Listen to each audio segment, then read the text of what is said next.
Alamin ang latest weather update ngayon dito sa Sir Aris Official Weather News Today.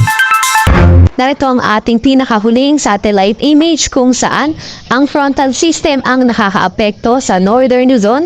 ITCZ o Intertropical Convergence Zone ang nakakaapekto sa Mindanao. Ang ITCZ ang salubungan ng hangin galing Northern at Southern Hemisphere at Easterlies naman o yung mainit na hangin galing Karagatang Pasipiko ang nakakaapekto sa nalalabing bahagi ng ating bansa. Asahan natin ang frontal system na magdadala ng maulap na papawirin at mga kalat-kalat na pagulan, pagkidlat at pagkulog sa Ilocos Region, Cordillera at Administrative Region, sa may Cagayan Valley, pati na rin sa may Aurora at Quezon. Samantalang ITCZ naman asahan natin na magpapaulan sa Mindanao at Southern Leyte. Yung ating mga kababayan, lalo na yung mga inuulan ng mga nakaraang araw pa ay pinag-iingat nga natin sa mga banta ng pagbaha o hindi kaya pagguho ng lupa, lalo na kapag meron tayo mga katamtaman hanggang sa paminsan-minsang malalakas na mga pagulan.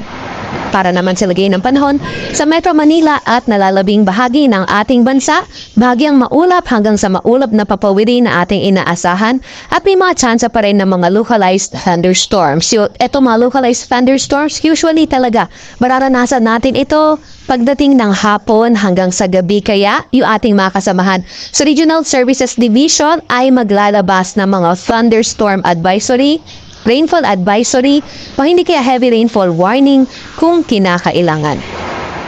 Sa kasalukuyan rin nga ay wala tayong minomonitor na low pressure area or bagyo sa loob or malapit sa ating Philippine Area of Responsibility.